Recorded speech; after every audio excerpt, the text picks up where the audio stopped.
오늘은 가상칠언이라고 하는 주제로 하나님 말씀을 함께 나누도록 하겠습니다. 이 가상칠언이라는 말은 예수님께서 십자가에 달리셔서 7마디를 하시고 운명을 하시게 되는데, 그래서 그것을 한문으로 가상칠언, 십자가상의 7 말씀이다 해서 이 가상칠언이라고 하는 주제로 함께 말씀을 나누도록 하겠습니다. 예수님께서 십자가에 달린 시간은요, 우리나라 시간으로 말하면 오전 9시에 십자가에 달리셔서 오후 3시에 운명을 하십니다. 그래서 십자가에 달린 시간이 6시간이 되는 것이죠. 6시간이 되는데, 성경에는 3시 또 6시 이렇게 표현을 하고 있어요. 그리고 왜 그러냐면 우리나라하고 이스라엘하고는 6시간의 시간 차이가 있습니다. 그래서 성경에는 제3시에 못이 바뀌어서 6시에까지 예수님께서 3마디를 하셨다. 그래서 9시부터 12시까지가 3마디를 하시고, 그 다음에 제6시에서부터 9시까지 때는 이제 흑암이 온 그 세상이 다 흑암으로 덮여지게 되는 이제 그런 상황인데, 이때에 4마디를 이렇게 하시게 됩니다.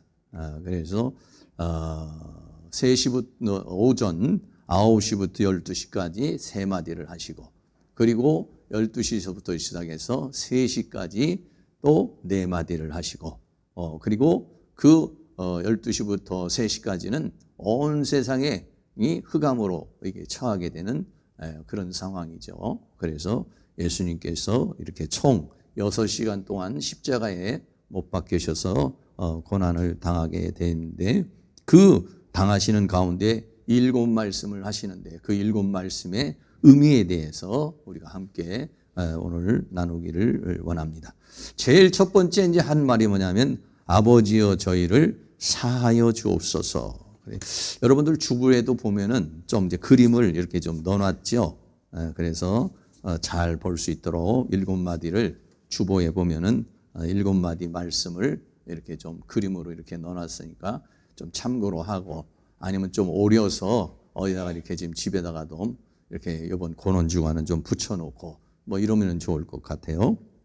그래서 아버지여 저희를 사하여 주옵소서, 이 말은 뭐냐면 용서의 말씀을 하시는 거죠.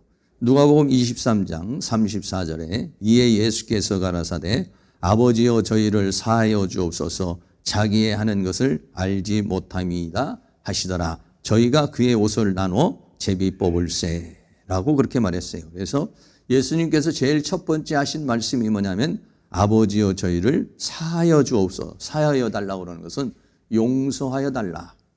예수님을 십자가에 못 박고 또 조롱을 하고 핍박을 하는 그런 사람을 향해서 용서해 달라.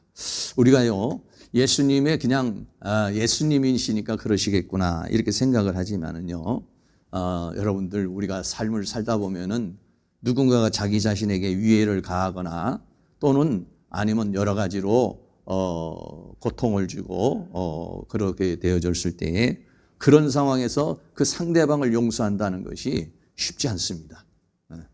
내가 용서해야지 이런 생각을 가져도 자꾸 그 감정이 올라오고요, 여러 가지 번뇌가 올라와서 그 용서하기가 참 감정을 조절하는 것이 매우 어렵습니다. 그런데 예수님은 어떤 분이냐, 이 세상에서 당할 수 있는 가장 큰 고통을 당하시고 십자가에 고난을 당하는 그런 모습을 보게 되죠. 그래서 그 십자가 위에서 아버지여 저희를 용서해 달라라고 그렇게 말하죠. 여기서 사하여 달라는 말은 아피엠이라는 그런 말입니다. 이 아피엠이라는 말은 용서하다 또는 탕감하다. 성경에 보면은 마태복음 18장에 보면은 1만 달란트 빚진 자가 탕감을 받게 되는 그런 모습이에요. 그래서 탕감하다 또는 보내다 이런 말이죠. 그래서 평상시에 예수님께서는 뭐라고 말씀하시냐면은 원수를 사랑하라 이렇게 했어요. 마태복음 5장 44절에 나는 너희에게 이르노니 너희 원수를 사랑하며 너희를 핍박하는 줄 위하여 기도하라 라고 그렇게 말하고 있습니다. 원수를 사랑하라. 우리 가정을 망하게 하고 나에게 큰 치명적인 고통을 주고 또는 내 목숨을 앗은 사람을 사랑한다는 게 얼마나 어렵습니까?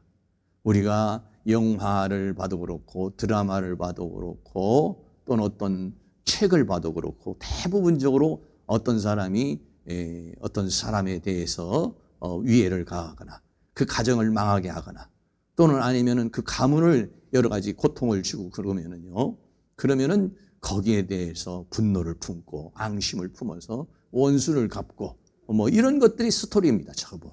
세상은 말이죠. 용서라는 패턴으로 가지 않습니다. 복수심, 안갚음, 분노 이것으로 인해서 삶을 살아가서 결국은 복수를 하게 되는 그런 모습이죠. 왜 그러냐면 그 상처를 받은 마음을 풀 길이 없기 때문에 그래요. 너무 큰 상처를 받고 그 감정이 너무 분노가 크기 때문에 사랑하기가 매우 어렵죠. 그래서 너희 원수를 그러나 예수님은 뭐라 했어요? 너희 원수를 사랑하라. 오늘 우리가 고난주간을 맞이하면서 십자가에서 마지막으로 예수님께서 용서의 말씀을 하신 것처럼 우리 사랑하는 성도 예수님 저렇게 용서했구나로 끝나는 것이 아니라 우리도 그렇게 한번 용서해 볼 수 있는 내가 감정으로 대하지 않고 믿음으로 대하고 영으로 대하고 은혜로 대할 수 있는 그런 은혜가 일어날 수 있기를 주의 이름으로 축원합니다. 원수를 사랑하고 상대방을 용서하는데 어떻게 용서를 하느냐고 이제 주님께서 말씀을 베드로가 주님께 묻죠. 그러니까 마태복음 18장 22절에 예수께서 가라사대 내게 이르노니 7번 아니라 70번씩 7번이라도 용서를 하라고 그렇게 말하고 있는 모습을 보게 됩니다. 한 번, 두 번 용서하는 거. 그리고 베드로는요, 7번 용서를 하면은 그러면은 뭐 완벽하게 용서할 수 있는 거 아니냐 이렇게 생각을 해요. 여러분은 몇 번까지 보통 사람들을 용서를 합니까? 보통 말이죠. 한 3세 반 정도 이렇게 우리가 용서하기가 쉬워요. 똑같은 어떤 문제를 가지고. 근데 그 이상이 되면요, 감정이요, 막 이게 복받쳐가지고요, 용서를 못해.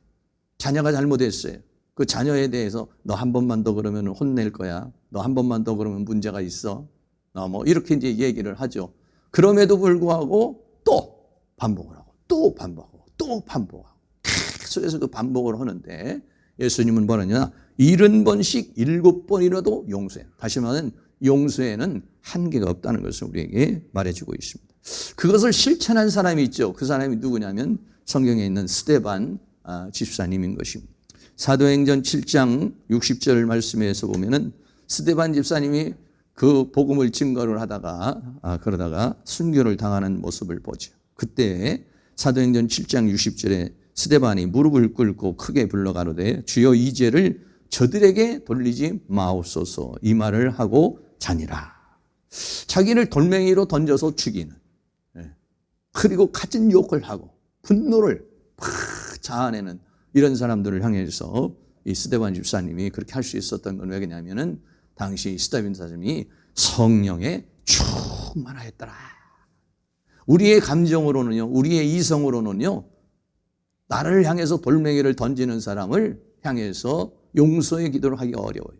그런데 하나님의 성령으로 충만하면 감정으로 대하질 않아요. 논리와 이성으로 대하질 않아요.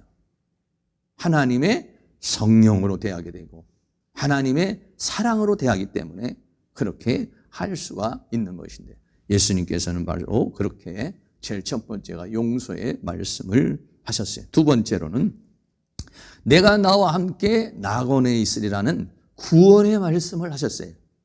네, 우리가 잘 아는 대로 누가복음 23장 43절에서 보면은 예수께서 이르시되 내가 진실로 내게 이르노니 오늘 내가 나와 함께 낙원에 있으리라 하시니라 고 그렇게 말하고 있죠. 다시 말하면 십자가 외에는요 새 예수님이 가운데에 십자가에 못 박히시고 양쪽에 강도가 둘이 함께 십자가에 못 박혔습니다. 한쪽에 있는 강도는 예수님을 향해서 욕을 하고 또 아니면은 당신이 만약에 메시아라고 하면 당신도 구원하고 우리도 구원하라 라고 그렇게 말하죠. 그런데 한쪽에 있는 강도가 예수님을 향해서 뭐라고 말합니까?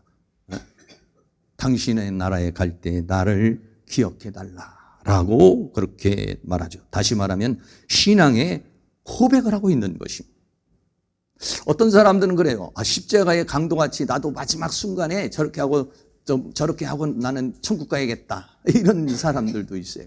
근데 십자가 위에 있는 이 강도의 그 믿음을 많은 사람들이 과소평가하고 있는 경우가 많아요. 그런데 여러분 사실은 십자가의 위에 달린 강도의 믿음은 최고의 믿음이에요, 사실. 왜 그렇습니까? 거기에 있는 사람이 십자가에 달려 처참하게 죽은 예수를 믿는 사람이 하나도 없었어요. 여러분, 예수님이 기적을 행하고 표적을 행하고 이적을 행할 때는 믿는 사람이 많아요. 그러나 예수님이 아무것도 안 해주고 오히려 예수님이 초라한 모습으로 죽어가는 모습. 여러분, 예수님이 나에게 아무것도 안 해주고 아무리 불러도 대답 없는데도 믿음이 팍 자라난다? 그 믿을 수 있다? 예수님이 그런 위대한 모습이 아니라 십자가에 달려 죽는 비참한 모습인데도 당신의 나라에 갈 때 나를 기억해달라. 당신의 나라를 지금 예수님이 죽음으로 끝나는 것이 아니라 바로 그 하나님 나라에 가는 것이고 그 예수님이 구주라는 거 아니겠어요? 메시아라는 거 아니겠어요? 여러분, 이거를 믿을 수 있다라고 하는 것은 엄청난 것이에요. 가시면류관을 쓰고 온 마음에 채찍을 맞고 죽어가는 예수님. 그 예수님을 보고 주님은 메시아입니다. 당신이 이렇게 초라하게 죽지만 하나님 나라에 가는 것입니다. 그 영광의 세계를 볼 수 있다는 것은 쉬운 일이 아닌 것입니다. 거기에 있는 모든 사람, 제자들도 다 도망갔습니다. 수 없는 기적과 이적과 표적을 통해서 예수님을 따르던 사람들도 다 도망갔습니다. 그런데 십자가에서 처참하게 죽는 그 십자가 상에서 마지막 믿음의 고백을 하고 있는 거예요. 네. 이거는요, 신비한 하나님의 역사인 것입니다. 이것은 사람의 이성으로 할 수 있는 것이 아니고 하나님의 은혜로 되어질 수 있는 것이죠. 당신의 나라에 갈 때에 나를 생각해달라라고 그렇게 합니다. 예수님이 뭐라고 말합니까? 오늘 내가 나와 함께 낙원에 있어요. 그 한마디가 별것 아닌 것 같지만 그 한마디에는 엄청난 믿음을 담고 있는 그런 말씀이었던 거예요. 예. 그래서 오늘 내가 함께 낙원에 있으리라 이렇게 합니다. 낙원이라는 말은 파라데이소스라는 그런 말입니다. 영어로는 파라다이스 이렇게 얘기하죠.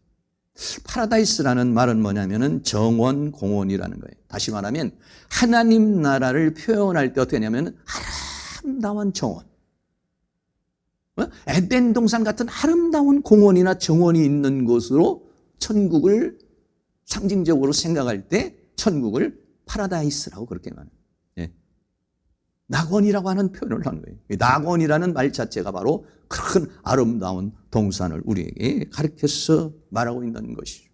다시 말하면 이 낙원은 바로 하나님 나라를 가르쳐서 말하고 있어요. 예수님이 죽으셔서 가는 곳이 뭐냐면 하나님 나라요, 하나님의 영광의 보좌인 것인데 그 파라데이소스, 이 파라데이소스에 갈 때에 나를 기억해라. 나도 데려가달라.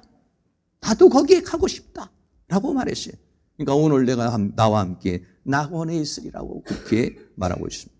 이 낙원은요, 사도 바울이 환상 속에서 이끌려간 셋째 하늘의 세계가 낙원입니다. 고린도후서 12장 4절 말씀에 그가 낙원으로 이끌려가서 말할 수 없는 말을 들었으니 사람이가 이르지 못할 말이로다. 여기서 사도 바울이 간 낙원은 죽어서 간 낙원이 아니라 환상 속에서 또 하나님의 신비한 역사 속에서 간 곳이 바로 뭐냐면 낙원이라고 하는 그런 곳이죠. 여기에 이끌려 간 세계가 바로 낙원인 것입니다. 그리고 계시록에서는 이 낙원이 있는 곳에 생명나무가 있는 곳이라고 했어요. 계시록 2장 7절에 귀 있는 자는 성령이 교회들에게 하시는 말씀을 들을지어다. 이기는 그에게는 내가 하나님의 낙원에 있는 생명나무의 과실을 주어 먹게 하리라. 여기가 뭐냐면 우리 모두가 다 이 세상에 살다가 이제 우리의 삶을 끝내고 갈 것입니다. 성경은 뭐라고 말합니까?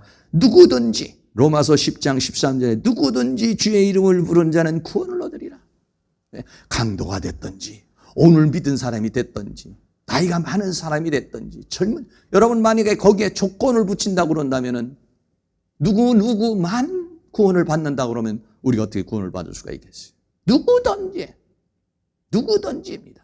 죄를 지은 자든지 죄를 짓지 않은 자든지, 오늘 믿은 자든지 어제 믿은 자든지, 100년을 10년 20년을 믿은 사람이 거기에는 자격이 주어지지 않아요. 누구든지 주의 이름을 부른 자는 구원을 얻으리라는 말씀처럼 십자가의 강도는 구원을 얻는, 십자가에서 신비한 구원의 역사가 일어나는 그런 놀라운 역사가 일어나게 된 것을 우리는 생각할 수 있는 것이죠. 또 그 강도에게 주어진 하나님의 큰 은혜가 거기에서 우리들은 모르지만 그 위에서 그런 신비한 역사가 일어났는데, 구원은 바로 그런 것이죠. 세 번째는 보라 내 어머니라 라고 하는 효도의 말씀을 하십니다.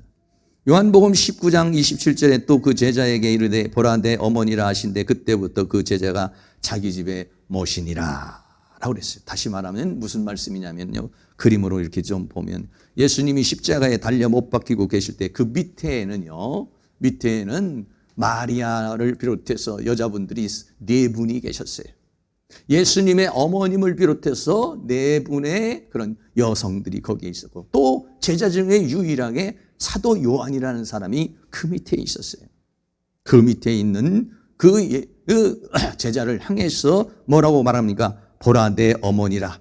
그 제자에게 이르시되 보라 내 어머니라 하신데 그때부터 그 제자가 자기 집에 모시니라.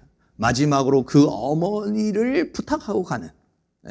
그래서 예수님께서 성경대로 내 부모를, 출애굽기 20장 12절에 내 부모를 공경하라 그리하면 너의 하나님 나 여호와가 내게 준 땅에서 내 생명이 길리라는 그런 효도의 말씀을 하시고 운명을 하시게 되는 것입니다. 네 번째는요, 엘리 엘리 라마 사박다니라는 그런 말씀을 했어요. 다시 말하면 버림받은 말씀입니다.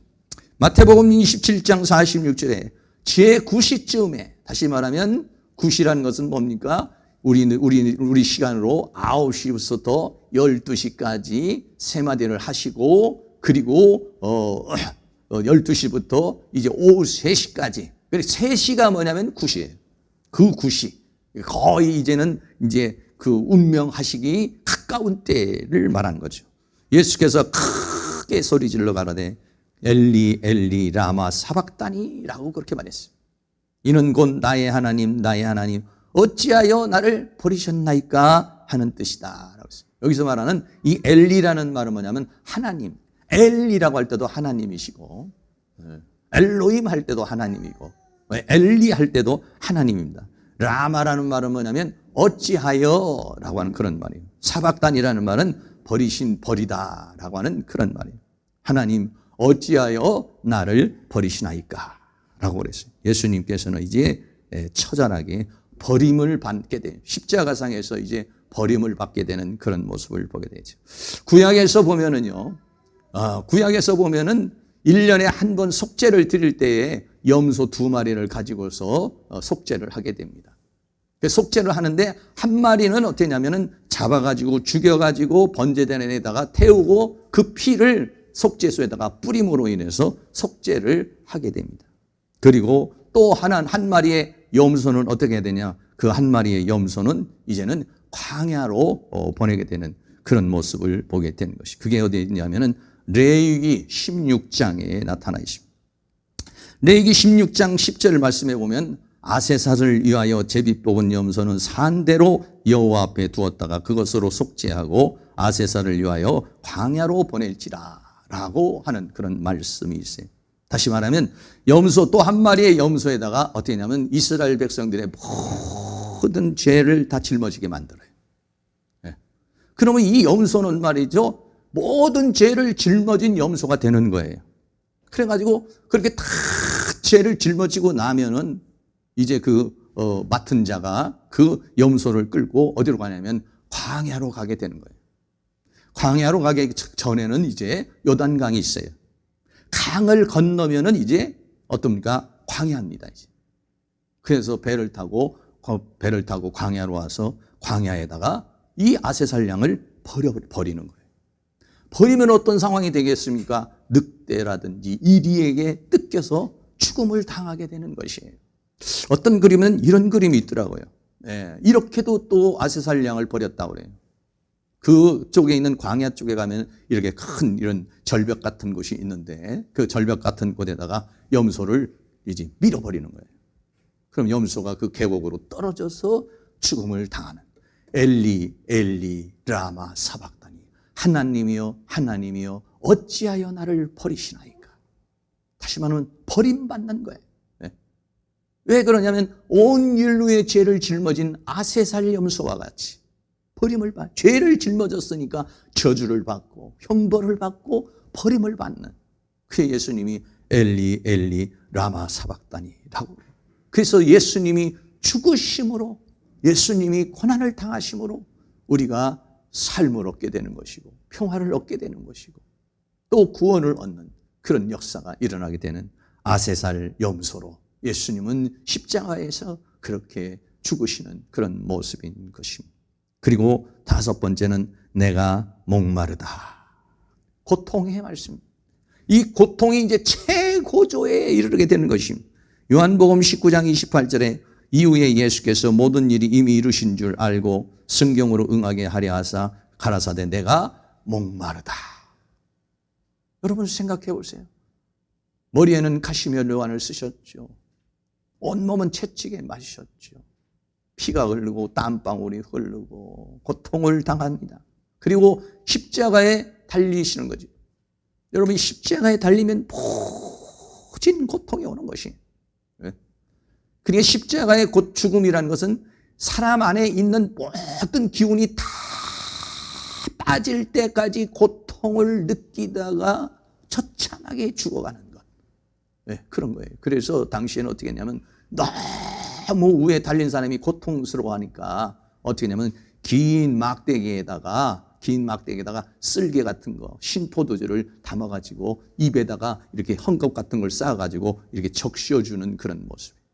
왜 그러냐면 너무 고통스러워하니까. 그런 것들이 약간의 마취의 역할을 하게 되는 것이죠. 예수님께서도 이제 그런 상황에 이르게 되는 모습을 보게 되죠. 네, 그렇습니다. 내가 목마르다 라고 주님이 말씀하니까 거기에 있는 군병들이 긴 막대기를 가지고서 예수님의 입에 신포도주를 입에 적시게 되는 그런 모습을 보게 되죠. 왜 주님이 이렇게 목말라야 해야 되고 고통을 당해야 될까요? 우리 인생에서 있는 모든 목마른 인생들, 이 인생들에게 생명수를 주기 위해서, 우리에게서 생명수를 주시기 위해서 예수님은 십자가상에서 그런 목마름을 당하게 되는 것이죠. 요한복음 4장에 보면은 사마리아 여인의 모습이 있어요. 사마리아 여인과 주님이 만나면서 뭐라고 말합니까? 요한복음 4장 14절 말씀 우리 같이 한번 읽습니다. 내가 주는 물을 먹는 자는 영원히 목마르지 아니하리니 나의 주는 물은 그 속에서 영생하도록 솟아나는 샘물이 되리라. 여러분 인생을 살면서 우리가 얼마나 많이 목마른 일이 생겨요. 육체적인 목마름, 정신적인 목마름, 영적인 목마름. 그 예수님은 뭐가 되기를 원하느냐? 생수를 주시기를 원해요. 사마리아에 있는 이 여인도 인생의 목마름을 가지고 살았어요. 그 목마른 인생을 예수님이 아시고 그 여인에게 내가 주는 물을 먹어라. 그러면은 영생하도록 솟아나는 샘물이 될 것이고 목마르지 않다. 그 예수님과 대화를 통해서 이 여인에게요, 그동안에 가졌던 인생의 갈증이 해소가 되기 시작했습니다. 그리고 나가서는 예수님을 증거하는 그런 삶으로 변화되어지는 모습을 보죠. 우리도 역시 마찬가지입니다. 나는 어디로 왔다, 어떻게 살다가 어떻게 가는 것인가? 인생이라는 무엇인가? 생이라는 것은 무엇인가? 우리가 그런 고통 속에 있고 갈등 속에 있고 또는 여러 가지 우리가 삶을 살면서 이런 문제 저런 문제로 인해서 고통을 당할 때가 있어요.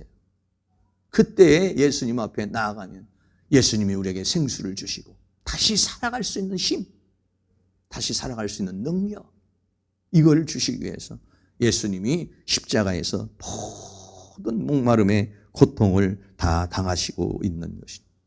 사랑하는 모든 성도님들이 생수이신 예수님, 그 예수님으로 인해서 인생의 목마름을 해소할 수 있기를 주의 이름으로 축원합니다. 여섯 번째는 다 이루었다. 승리의 말씀을 하셨어요. 네. 십자가상에서 예수님이 초라하게 비참하게 멸시와 천대를 받으며 죽으시지만은 어떻게 보면은 인간적으로 보고 세상적으로 보고 육적으로 보면은 실패한 것 같지만은 그렇잖아요. 예수님은 모든 걸 이루신 것입니다. 성경을 이룬 것이고 구원을 이룬 것이고 하나님의 뜻을 이룬 것입니다. 요한복음 19장 30절에 예수께서 신 포도주를 받으신 후 가라사대 다 이루었다 하시고 머리를 숙이시고 영혼이 돌아가시니라 그랬어요. 여러분, 십자가라고 하는 것은 너무 고통스럽고 볼품없는 것이고 비참한 것이고 저주를 받은 것이고 멸시를 받는 것이고 그리고 거기에서 죽는 것은 너무 고통스러운 거예요. 그런데 그 십자가에 예수님이 달리신 목적이 뭐냐면 우리의 죄와 허물을 사해 주시기 위해서, 우리에게 평화를 주고 우리에게 치유를 주고 우리에게 구원을 주시기 위해서 하신 것이요. 예수님이 그렇게 죽으신 것은 그냥 죽음이 아니라 예수님이 아세살 염소로 세상 죄를 짊어지고 가는 한 마리의 양으로 제물로 죽으시는 것이에요. 그 죽으심에서 예수님이 뭐라고 말합니까? 다 이루었다.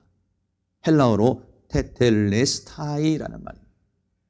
이 테텔레스타이라면은 텔로라는 말인데, 이 테텔레스타이라고 하는 것은 동사 완료형입니다.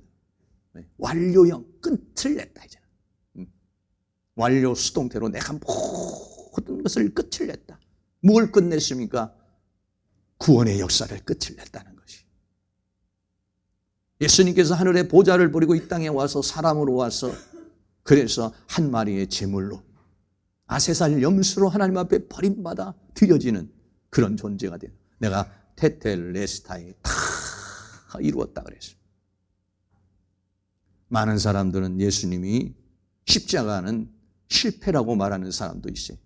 특별히 문설명 집단이나 이런 데서는 예수님이 실패를 했기 때문에 그래서 문설명이 다시 구원의 역사를 이루어야 된다고 그렇게 말하죠. 그러나 성경은 예수님은 테텔레스타이, 내가 다 이루었다 라고 그렇게 말씀하고 있는 것입니다. 그래서 예수님은 십자가로 승리하셨다는 거예요. 십자가는 많은 의미가 있지만 그 십자가는 대속의 십자가일 뿐만 아니라 이 십자가는 뭐냐면 승리의 십자가인 것입니다. 할렐루야. 골로새서 2장 15절 말씀 같이 한번 읽습니다. 정사와 권세를 벗어버려 밝히 드러내시고 십자가로 승리하셨느니라. 할렐루야. 예수님이 겟세마네 동산에서 이 십자가의 일을 가기 전에는 할 수만 있으면 이 잔을 내게서 옮겨달라고 그랬어요. 왜? 너무 고통스러운 것이니까. 그러나 예수님은 내 뜻대로 마옵시고 아버지의 뜻대로 되기를 원한다고 그랬어요. 그 아버지의 뜻대로 되어야 인류의 구원의 역사가 이루어지는 것이기 때문에. 그래서 십자가는 뭐냐? 죄와 사망의 권세를 깨뜨리고 사탄의 권세를 깨뜨린 승리의 십자가가 된 것이죠. 그래서 십자가의 도가 멸망하는 자에게는 미련한 것이요 구원은 우리에게는 하나님의 능력이라고 그랬어요. 우리 고린도전서 1장 18절 말씀도 한 번 더 있습니다.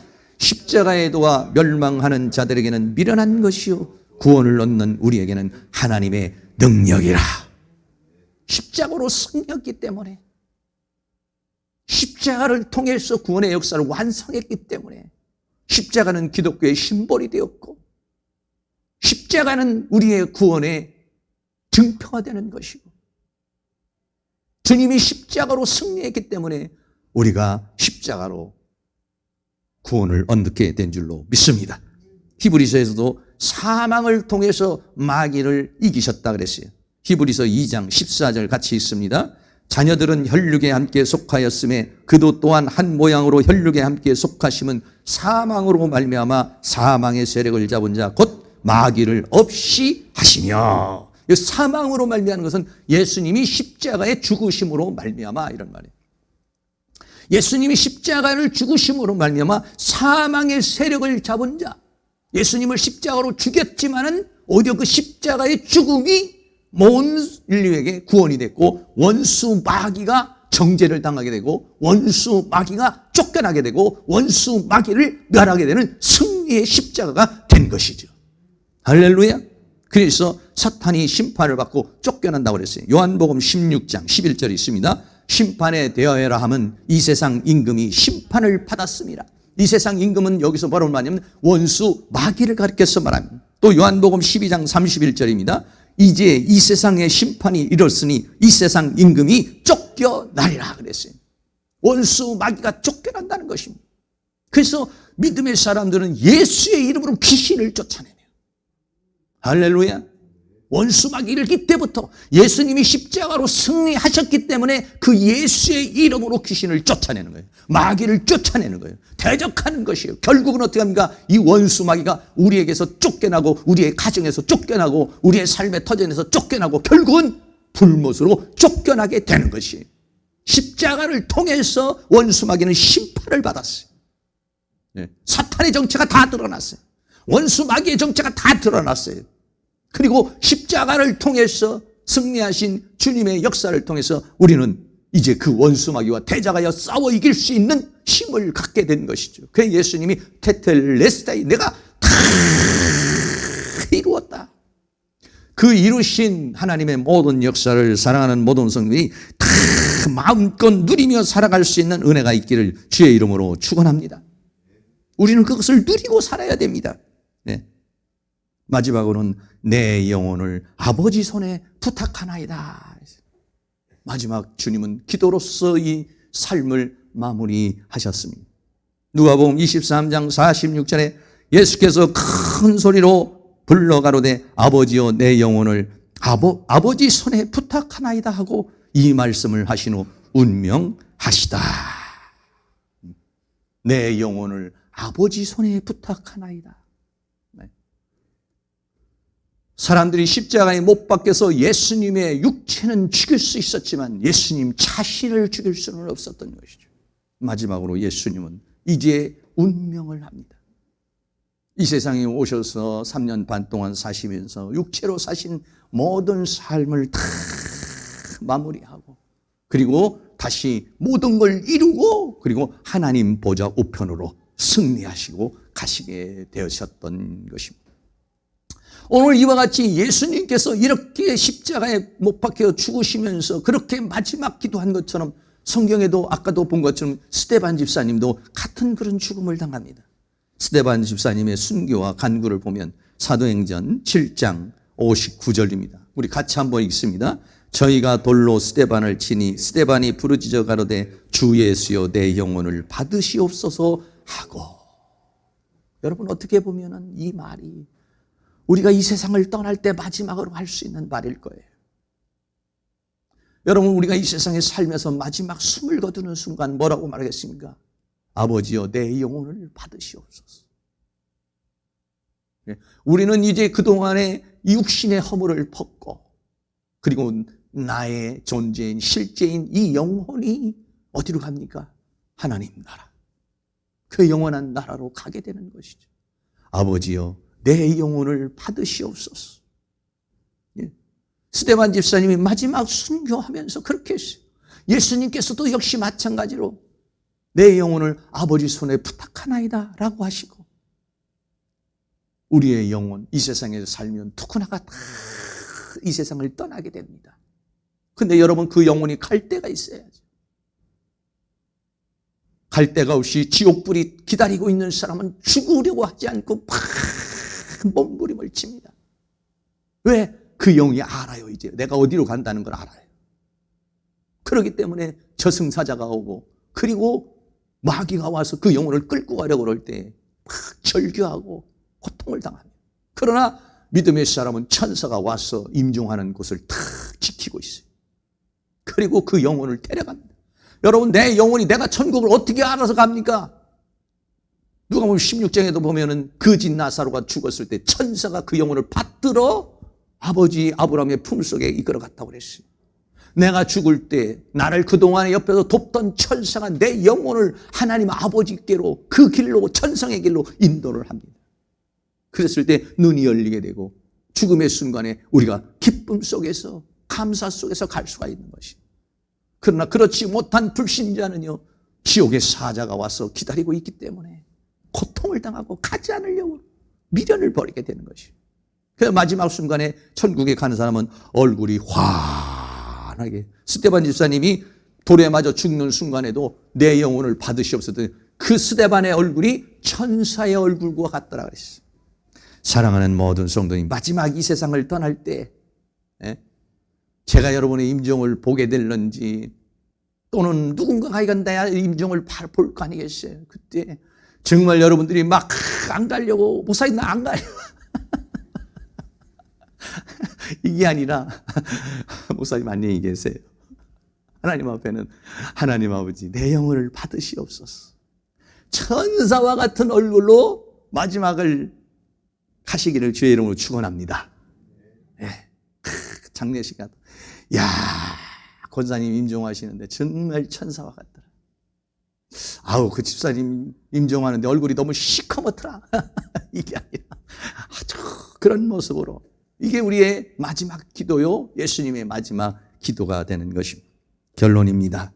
7마디를 주님께서는 말씀하셨습니다.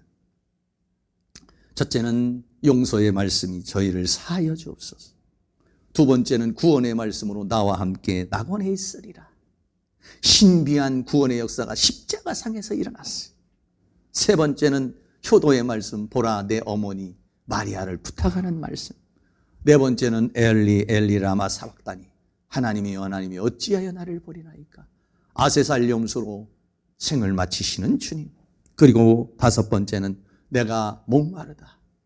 너무 고통 속에서 고통의 절규를 하시는 그런 모습. 여섯 번째는 다 이루었다. 테텔레스타이, 모든 걸 다 이루시고 아버지 그 영혼을 아버지 손에 부탁하고 주님이 돌아가셨어요. 그 구원의 역사를 마무리한 것이죠. 오늘 우리는 이 고난주간을 통해서, 이 사순절 기간을 통해서 주님의 고난을 다시 한번 생각하면서 주님의 고난이 있었기 때문에, 십자가의 무참히 죽으심이 있었기 때문에 오늘 내가 구원을 받았다는 사실이에요.